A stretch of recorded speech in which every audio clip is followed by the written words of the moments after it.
Hello दोस्तों, मेरा नाम विशाल सोनोने पाटिल है और मैं customs and central excise selected हूँ सेंट्रल गवर्नमेंट में।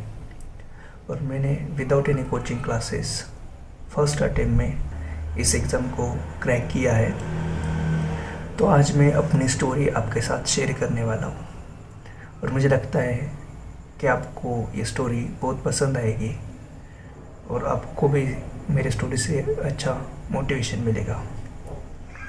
ठीक है, तो शुरू करते।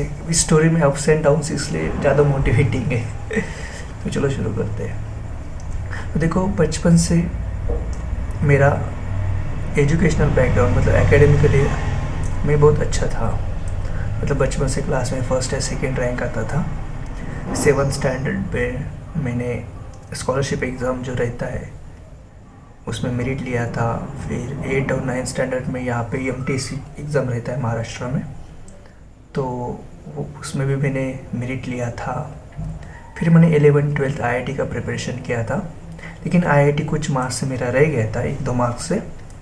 तो फिर मैंने AIEEE के बेसिस पे MIT पुणे, जो कि इंजीनियरिंग कॉलेज है पुणे में महाराष्ट्र में, वहाँ से मैंने इंजीनियरिंग स्टार्ट कर दिया था। तो यहाँ तक तो स्टोरी बहुत ही मतलब अच्छी थी, कोई दिक्कत नहीं थी। फर्स्ट ईयर भी अच्छा गया, लेकिन सेकेंड ईयर में मैं फेल हो गया। मतलब 10 सब्जेक्ट होते हैं, उसमें से 9 सब्जेक्ट में मैं फेल हो गया था। मतलब YD हो गया, ईयर डाउन।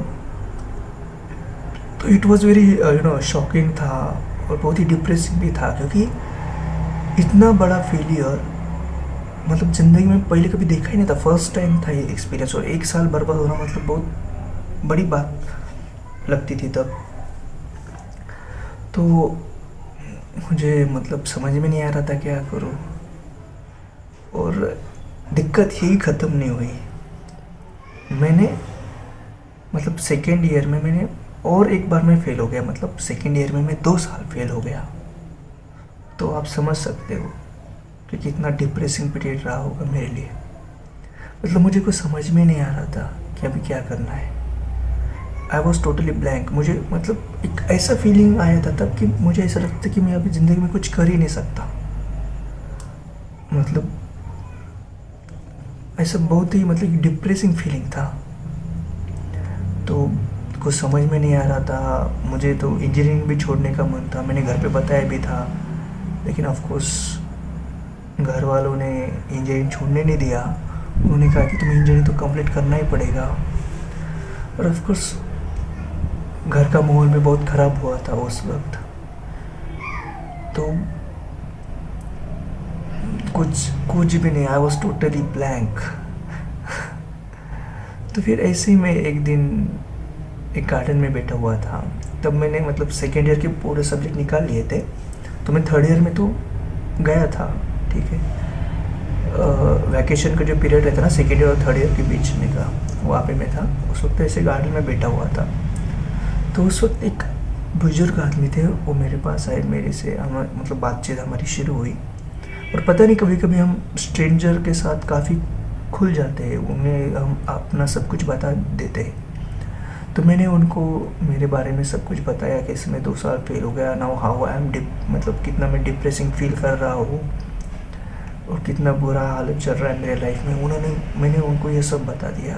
तो ऑफकोर्स वो बहुत एक्सपीरियंस थे। तो उन्होंने मुझे पूछा कि बताओ कि रामायण फेमस है, ये तो पता है ना तुम्हें? मैंने बोला हाँ बिल्कुल, रामायण तो फेमस है, ऑफकोर्स हर कोई जानता है रामायण के बारे में। तो बोले रामायण क्यों फेमस है? तो मैंने बोला रामायण इसलिए फेमस है क्योंकि उसमें राम जी है, इसलिए रामायण फेमस है। क्योंकि श्री राम जी पे सब प्यार करते हैं, बहुत उनको मानते लोग हैं, इसलिए फेमस है रामायण। तो उन्होंने बोला नहीं, गलत है।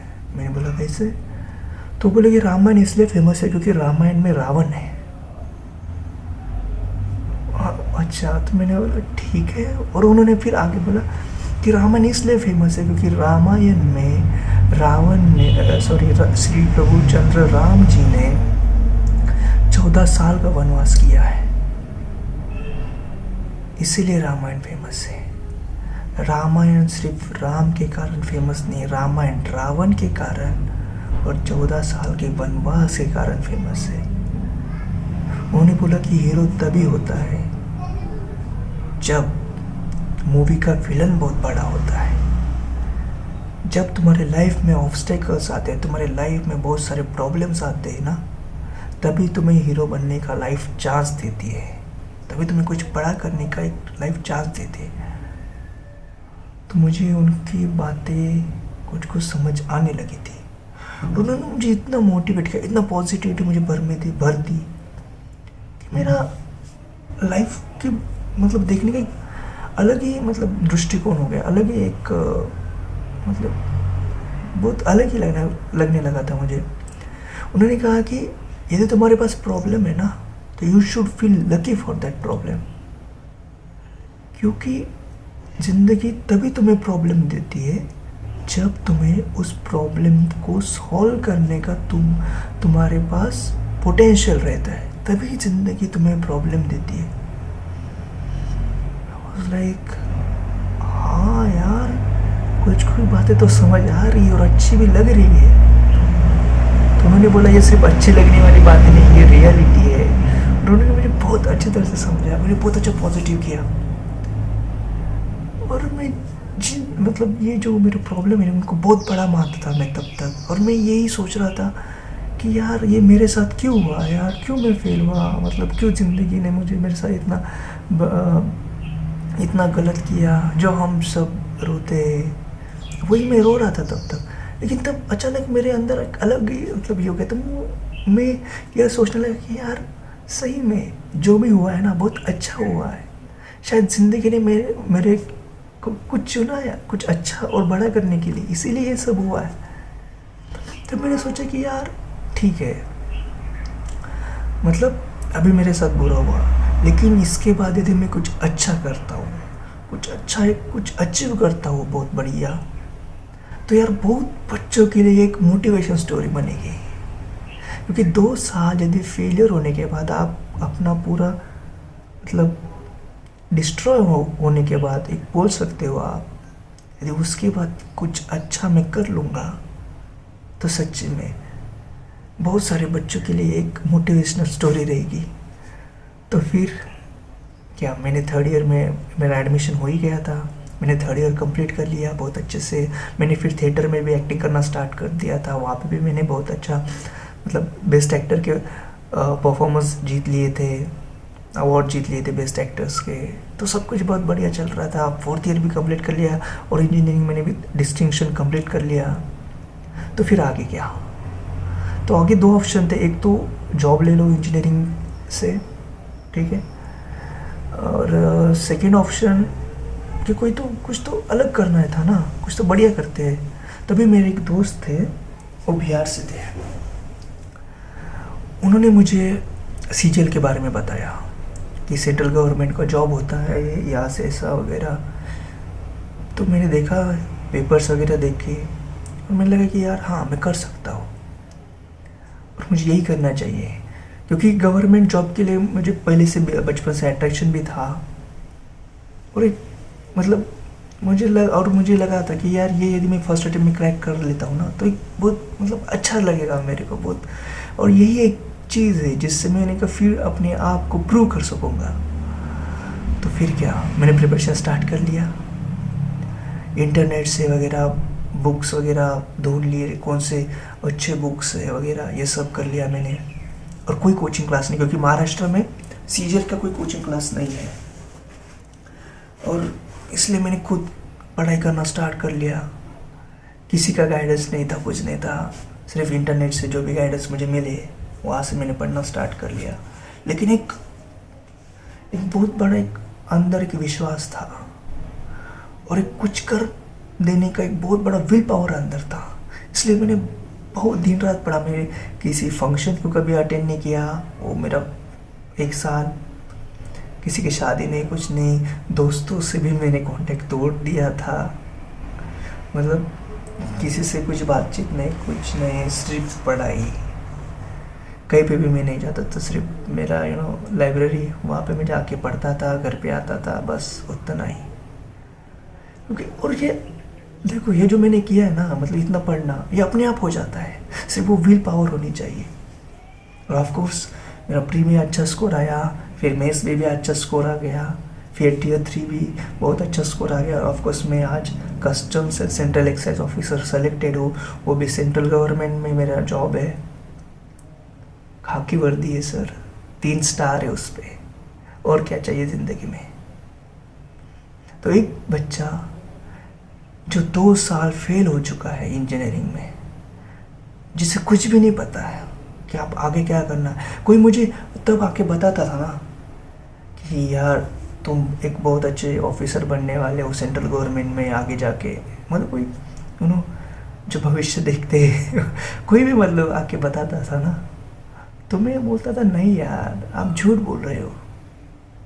मुझे मतलब यकीन ही नहीं होता था, क्योंकि वो बहुत डिप्रेसिंग पीरियड था। तब सोच भी नहीं सकता था मैं ये कि ऐसा कुछ होगा मेरे लाइफ में। लेकिन यार मैं खुद के एक्सपीरियंस से बता रहा हूँ, यदि आप लाइफ को पॉजिटिविटी से देखना शुरू करते हैं और आप सिर्फ मेहनत पे आपके फोकस करते, बाकी कोई आपको कुछ भी बोले, कुछ नेगेटिव बोले, कुछ भी हो, यदि आप ये सभी चीज़ें नेगेटिविटी यदि आप दिमाग से निकाल देते हैं, ऐसे अपने आप काम पे फोकस करते हो ना सर, तो 100% आप चीज़ें अचीव कर लोगे। ये मैं मेरे खुद के एक्सपीरियंस से बता रहा हूँ। अभी कुछ भी हो, आपका स्कोर अच्छी तरह से नहीं आ रहा हो, आपका शायद पढ़ाई में मन नहीं लग रहा हो, लेकिन फाइट करो यार, फाइट करो। आप 101% सेलेक्ट हो जाओगे। रो मत यार ज़िंदगी के ऊपर कि मेरे साथ क्यों हो रहा है, नहीं, उल्टा बोलो yes I am very lucky कि मेरे साथ हो रहा है। पॉजिटिविटी के साथ पढ़ाई करो। तुम सेलेक्ट तो होने वाले हो, लेकिन यार कुछ पॉजिटिव मेमोरीज भी तुम्हारे साथ होनी चाहिए ना, है ना। तो बहुत ही बढ़िया मन लगा के एकदम अच्छी तरह से पढ़ो। देखो तुम यदि पढ़ रहे हो ना, तुम खुद के लिए भी नहीं पढ़ रहे हो सिर्फ, तुम बहुत सारे बच्चों को भी आगे जाके मोटिवेट करने वाले हो।